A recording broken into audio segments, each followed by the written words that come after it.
বিশাল একটা বিজয় হয়েছে আমাদের। এই বিজয়ে আওয়ামী লীগের কফিনে শেষ পেরেক লাগানো হয়েছে। এইটা সাহেব একটা পেরেক লেগে দেন কফিনে, একই সাথে মোদিরে পাইরে ফেলার ব্যবস্থা করা হয়েছে। 2024-এর 5ই আগস্ট থেকে আজ পর্যন্ত আমরা গুমের পেছনে জড়িতদের বিচারের দাবিতে এক ভয়ঙ্কর শক্তির বিরুদ্ধে লড়াই করছি। সেই লড়াইয়ে বিজয় আসছে, প্রাথমিক বিজয়। প্রথম ধাপে আমরা ওয়াকারকে পরাজিত করতে পারছি। আন্তর্জাতিক অপরাধ ট্রাইব্যুনাল এক ঐতিহাসিক পাহাড় সম কঠিন কাজ করছে। জয়েন্ট ইন্টারোগেশন সেল এবং TFI, task force for interrogation, এই সেলে গুম এবং নির্যাতনের 2 মামলায় মোট 30 জনকে আসামি করা হয়েছে এবং এর মধ্যে আছে ডিজিএফআই এর সাবেক অনেকগুলা পরিচালক এবং আর্মির, সেনাবাহিনীর উর্দি পড়া দুর্বৃত্তরা। তবে এই ঘটনা থেকে বাংলাদেশের মিডিয়া কারা নিয়ন্ত্রণ করে সেটা ধারণা পাওয়া গেছে। আমার দেশ এবং কয়েকটা সামান্য গণমাধ্যম ছাড়া কেউই সাবেক ডিজিএফআই এর কর্মকর্তাদের বিরুদ্ধে গ্রেপ্তারি পরোয়ানার খবরটাতে ডিজিএফআই শব্দটা পর্যন্ত ব্যবহার করেনি। সবার শিরোনামে ছিল শুধু হাসিনা আর সাবেক সেনা কর্মকর্তাদের নাম। দেখেছেন, ডিজিএফআই এর নাম শুনলে কাপড় নষ্ট করে ফেলে।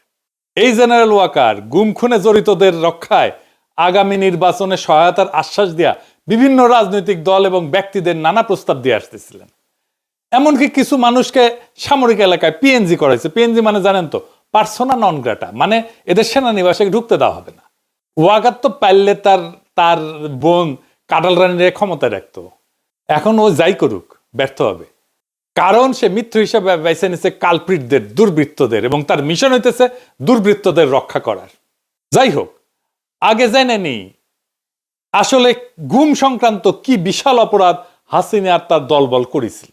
এটা নিয়ে একটা ডকুমেন্টারি হয়েছে 1 ঘন্টার বেশি সময়ের, আপনারা পারলে দেখে নেন। আমি ওইখান থেকেই দেখাবো কিছু বিষয় আপনাদের উপযোগী কইরা।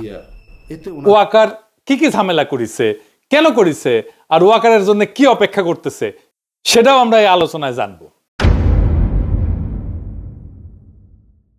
আপনারা আয়নাঘরের কথা শুনেছেন না? মানে দেশে তো জেলখানা আছে, তাহলে আয়নাঘর কেন লাগে? আর আয়নাঘরে কারা ছিল? আয়নাঘরে ছিল গুমের শিকার হতভাগ্যরা। হাসিনার আমলে কয়েক হাজার গুম হয়েছে। গুম কমিশনে অভিযোগ জমা পড়েছে 1676টা। গুম কমিশনই বলে যে এটা একটা সামান্য অংশ। গুমের শিকার একটা বড় অংশই ঝামেলা এড়ানোর জন্য অভিযোগই করতে চায় না।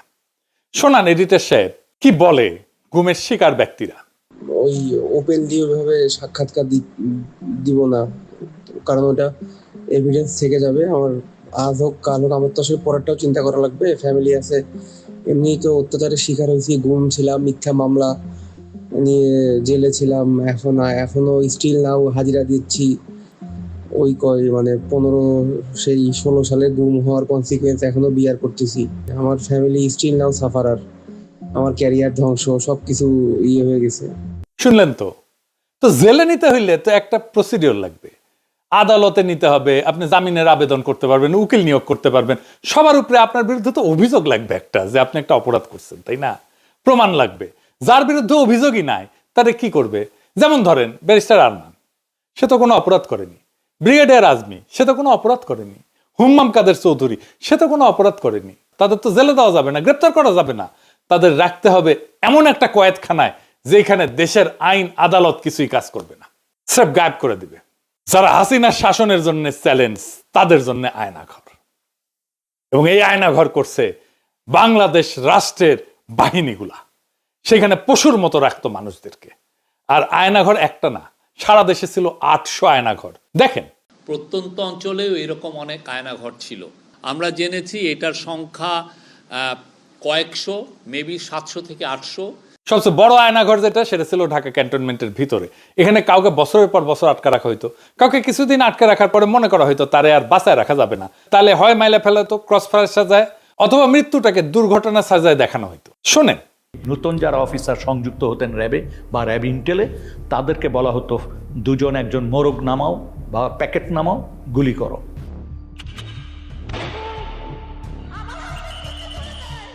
যখন ক্রসফায়ার বেশি সমস্যা হয়ে গেল আন্তর্জাতিকভাবে এবং জাতীয়ভাবে, যে এরা এটা নিতে পারতেছিল না আর এটা ক্রিটিসিজম, তখন ওরা বললো যে আরে আমরা বডি প্রডিউস করি কেন, নাই করে দিলি তো হয়, তাহলে তো কেউ বুঝবে না কি হয়েছে। তখন এটাই মুভ করলো ওরা। এটা একটা ডিসিশন ছিল। হাত পা বেঁধে চলন্ত ট্রেনের নিচে ফেলাই দেওয়া হইতো, বা বাস ট্রাকের নিচে। চিন্তা করেন, এমন অনেক মৃতদেহ পাওয়া গেছে যাদের ট্রেনে কাটা পড়ছে, চেনা যায় না, অজ্ঞাত। দেখেন কি বিভৎস অবস্থা। এমন একজন বাইসা ফিরছে, গাড়ির নিচে ধাক্কা দিয়ে ফেলাই দিছিল, আল্লাহ বাঁচাই দিচ্ছেন। শোনেন তার মুখ থেকে। ওই আবদুল্লাহপুর আশুলিয়া রোড যেটা, সেখানে নিয়ে যায়। নিয়ে যাওয়ার পরে উনি অন্যদেরকে নেমে যেতে বলে।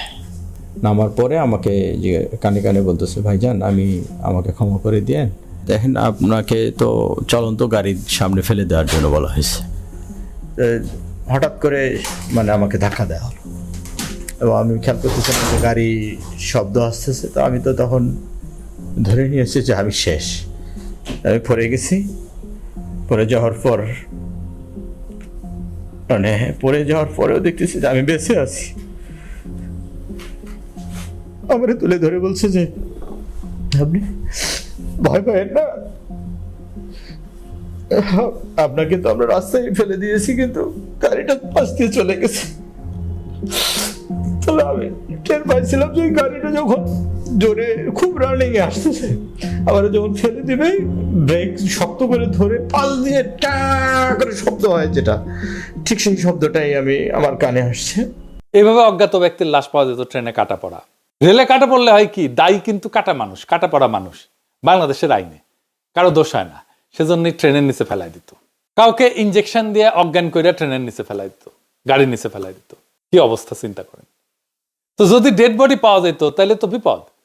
তখন তাদের নদীর মাঝখানে নিয়ে গুলি করে পেট চিরা কোমরে সিমেন্টের বস্তা বেঁধে ডুবাই দেওয়া হইতো। জিয়াউল হাসান নিজের হাতে এরকম মানুষকে মারছে। শুনেন স্বীকারোক্তি। যখন যাওয়া শুরু করলো, আমরা ইয়েতে যাওয়ার পরে উনি ডেস্টিনেশনটা আগে থেকে বলেন না কোথায় যাবে, সাউথের দিকে যাবো। তো যাওয়ার পরে তারপরে বললো যে স্লো ডাউন। যখন স্লো ডাউন বললে তখনই বুঝি যে এখন প্রক্রিয়া শুরু হবে। যখন খোলের ভিতর দিকে তাকে তুলে নিয়ে আসে, সিমেন্টের বস্তা কিন্তু বাইরে থাকে স্যার। খোলের মুখটা খুলে একজন করে তুলতেছে স্যার, সিমেন্টের বস্তা দিয়ে সে বেঁধে ফেলতেছে, পাতে হচ্ছে হাঁটু বরাবর গেছে, হাঁটু বরাবর গেছে। বেঁধে মায়ের কাছে সিমেন্টের বস্তা তাকে একদম কর্নারে রাখছে। সেকেন্ড মেন স্যার পিলোটা দিয়েছে, পিলোটা দিয়ে উঠেছে সব। তাদের পছন্দের জায়গাটা হলো মাথা স্যার, মানে মাথার এখানে বা এই পাশে বালিশ থেকে তারপরে একদম 6 রাউন্ড ফায়ার করে। 2 রাউন্ডটা ফায়ারের প্রয়োজনে কখনো তার মনে হচ্ছে কারো হাত কেঁপে গেছে, তখন উনি বলতে সেকশন। ঢাকায় সুন্দরবনের দস্যুদের কাছ থেকে উদ্ধার করে একটা ট্রলার ব্যবহার করা হইতো এই কাজে। এইটা সাহেব দেখান সেই স্বীকারোক্তি। দস্যুদের কাছ থেকে উদ্ধার করা ট্রলার, যেটা জেনারেল জিয়াউল হাসানের টিম এটা এনেছিল, এবং পরবর্তীতে আমরা জেনেছি যে জিয়াউল হাসানের প্রত্যক্ষ তত্ত্বাবধানে অনেক মানুষকে ওখানে নিয়ে যাওয়া হতো রাতের গভীর রাত্রে। এই জায়গাটা এবং বন্দিরা থাকতো বুঝছেন এখানে এই ডেকের উপরে কোনো কোনো সময় তো ডেকের ভিতরে থাকে, এন্ড দেন অফিসাররা কারণ ডেকের ভিতরে না থাকলে দেখা গেলো মাঝে দেখে ফেলি, এরকম হবে। ওরা সবই এখানে বা কেউ এখানে থাকতো, এন্ড দেন এখানে এনে শুট করে এখান থেকে ফেলে দিবে। ওখান থেকে পেট ফাটতেছে ওখানে কুইক অ্যাকশন। তার হচ্ছে গিয়ে এখানে যাওয়ার পরে এই যে মানুষটাকে শোয়ালেন, যাওয়ার পরে বাঁধার পরে তারপরে আপনার গুলি করে ফেলা দেওয়া হয়। এদিকে বাঁধার রশিটা রেডি থাকে, ওইদিকে সিমেন্টের বস্তার সাথে রশি বাঁধা রেডি, যেমন রশি বাঁধার থেকে সিমেন্টের বস্তা খুলে না যায়। তারপরে বাকি রশিটা এখন এটা কোমরের সাথে দিয়ে বাঁধা সবচেয়ে সহজ। that of any other places of the whole body. এখানে গুলি করে লোয়ার পোর্শন ধরে ফেলে দিল। কে ফেললো? জিয়া তো গুলি করলো, এখন জিয়েই ফেললো না সাথে আরো যে লোক ছিল তার কে ফেললো এটা আমার খেয়াল নাই। এখান থেকে করে ফেলে দিল। আবার কাউরে ইন্ডিয়া পাচার করা দেওয়া হইতো, যেমন সুখরঞ্জন বালিকে দেওয়া হয়েছিল, সালাউদ্দিন সাহেবকে দেওয়া হয়েছিল রাষ্ট্রীয়ভাবে।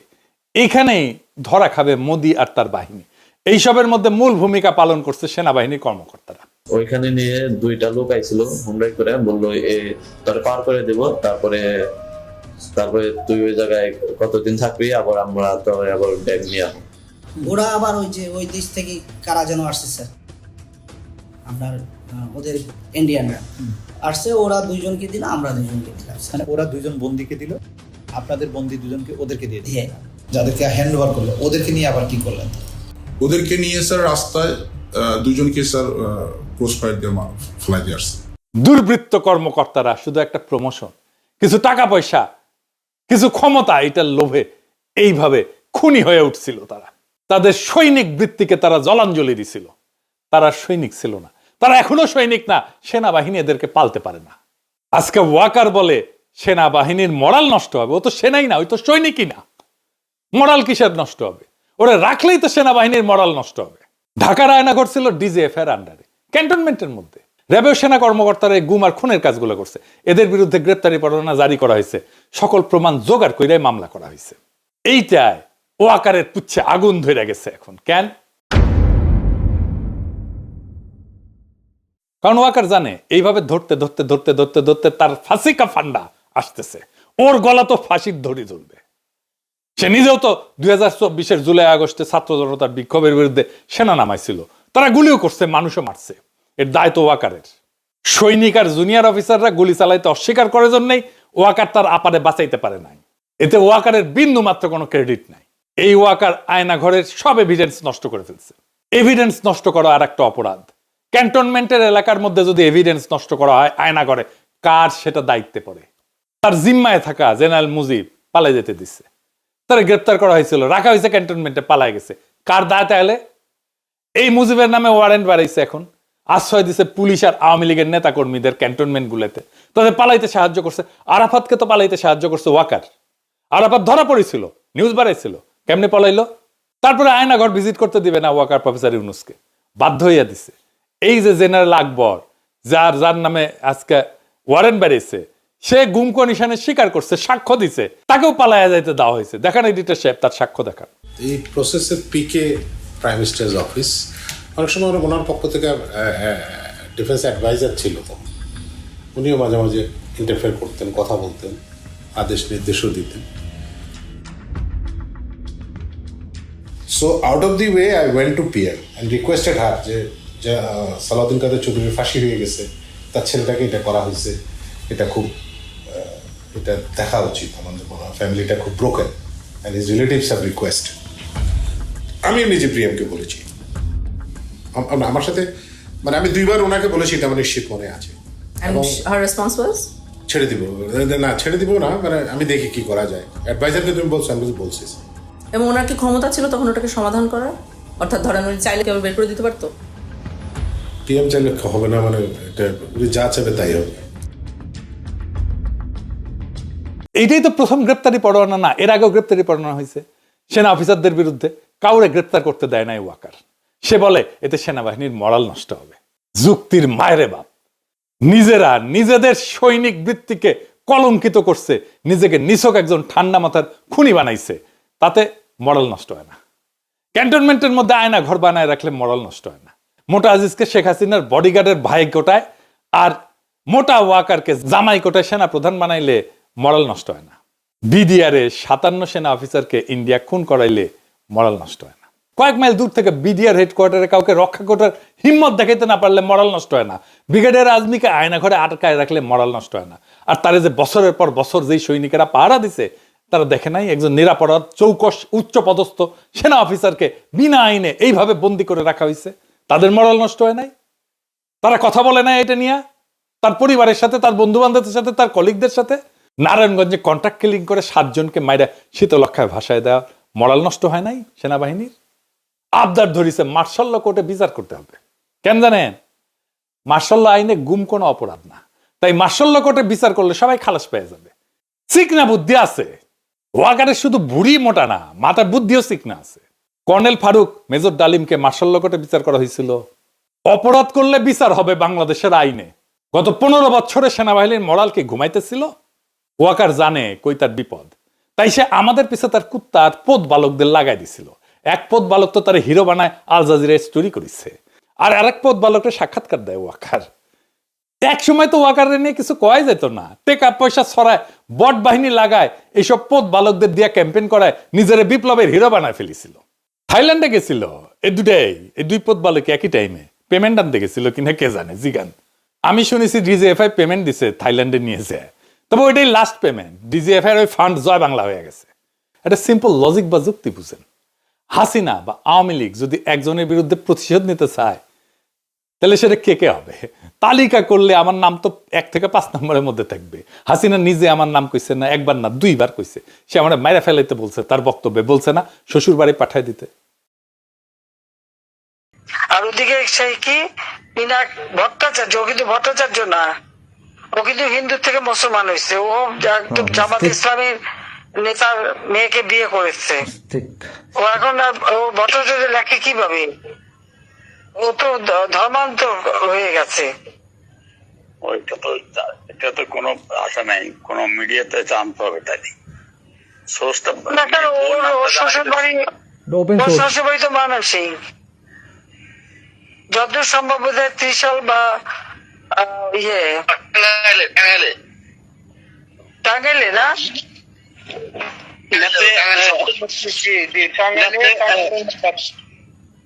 জামাতে ইসলামের নেতা না, জামাতে ইসলামের নেতা কিন্তু তার মেয়েকে তো এই বিধর্মীর সাথে বিয়ে দেবে না, নিশ্চয়ই তার মুসলমান বানাইছে। এই যে সুশান্তের সাথে শরীফ আজাদ, ডাক্তার আইজু নামে লাদায়, সে তো আমাকে খুন করার আহ্বান জানাইছে। শোনান এডিটর সাহেব। পিনাকি ভট্টাচার্য, ফ্রান্সের একটা লয়ের কথা বলি, if you kill someone you don't need to death penalty, maybe life in the prison 10 years 12 years। ফ্রান্সে কি বাংলাদেশের মানুষ নাই? পিনাকির মতন একটা কুকুর এই ধরনের কাজ করে যাবে আর বাংলাদেশের মানুষ এখানে বসে আছে? অ্যাসাইলাম মারা একটা কুকুর এখানে বসে আছে। এই কুকুরটা গলা কাইটা যদি এখানে কোনো মানুষের ডেথ পেনাল্টি হবে না, life in the prison. I am challenging, I am sorry. শুনিছেন? আচ্ছা এডিটর সাহেব আবার শোনান তো, হাসিনা আমাকে নিয়ে কি কইছে 2বার, এটা শোনান। মাননীয় নেত্রী আমরা সব জানি, এবং আমরা যত কিছু করার আমরা তার বিরুদ্ধে ব্যবস্থা করবো, আমরা তার বিরুদ্ধে ব্যবস্থা করবো। আমরা আওয়ামী লীগ তো আমার বিরুদ্ধে মিছিল করে প্যারিসে আইসা।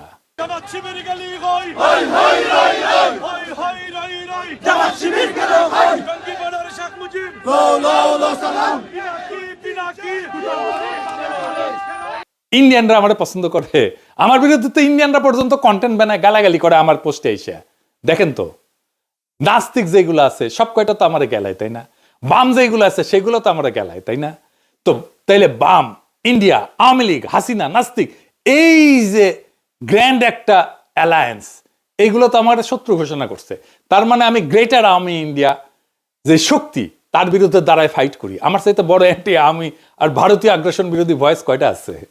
সারা দুনিয়ায় ভারতীয় পণ্য বয়কট আন্দোলন করেছি, সাকসেসফুল আন্দোলন করেছি। তার মানে আমার পিছে যারা লাগে তাদের ফুয়েল কই থেকে আসে এটা বুঝেন এবার।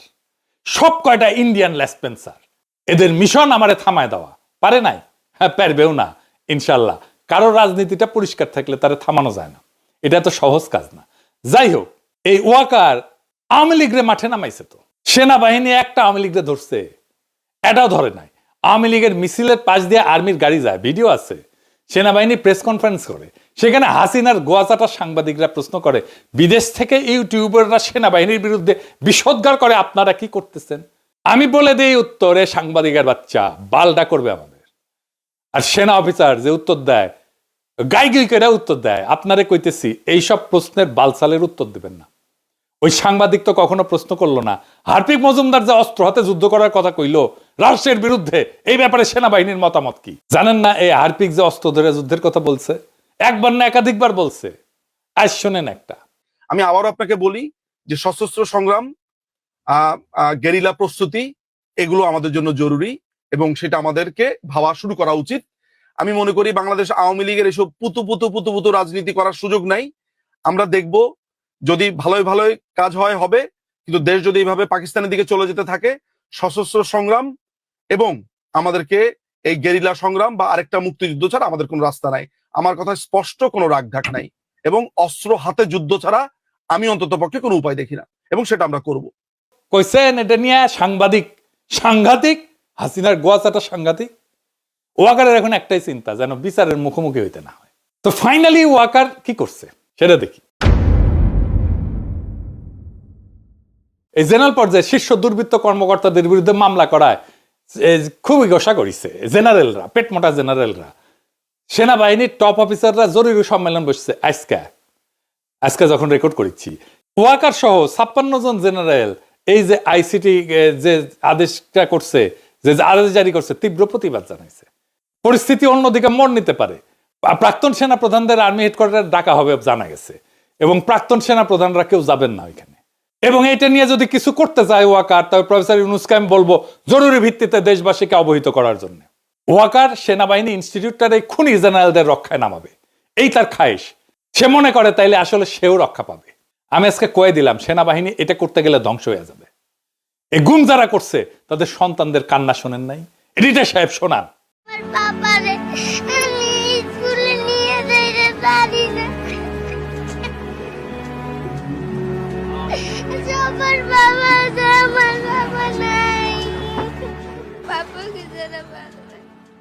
আর একটা শোনান। আমার বাবাকে আমি একবারও দেখি নাই। আমার বাবাকে আমার খুবই দেখতে ইচ্ছা হয়, কিন্তু আমার বাবাকে আমি দেখতে পাই না। যখন আমি আমার স্কুল যাই তখন আমার বন্ধুরা তার বাবার সাথে যায়, আমি আমার বাবার সাথে ঈদ করতে পাই না। ঈদে সবাই তার বাবার সাথে মেলাতে যায়, আমি করতে পারি না। সবাই সবার বাবার সাথে মার্কেটে যায়, জামা কিনতে, তা আমি পারি না। কেন? সরকারের কাছে আমার একটাই দাবি, আমার বাবাকে ফিরিয়ে দেন। আমি আমার বাবাকে দেখতে চাই। আমার বাবা ছাড়া আমার ভালো লাগে না, আমি আমার বাবাকে দেখতে চাই। আর একটা শোনান। এই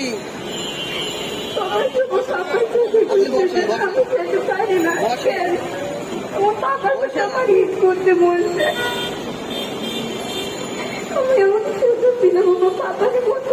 গুমের শিকার সেই হতভাগ্য পরিবারদের, অসহায় এতিম সন্তানদের শপথ, সব কয়টারে ফাঁসিতে ঝুলানো হবে, কাউকে ছাড়া হবে না। এই ভয়ানক আওয়ামী লীগ সংগঠনের সাথে যারা আছে তাদের একটাকেও ছাড়া হবে না। এই কান্নার কাফারা আমরা আদায় করে ছাড়বো একদিন না একদিন। ইনকিলাব জিন্দাবাদ।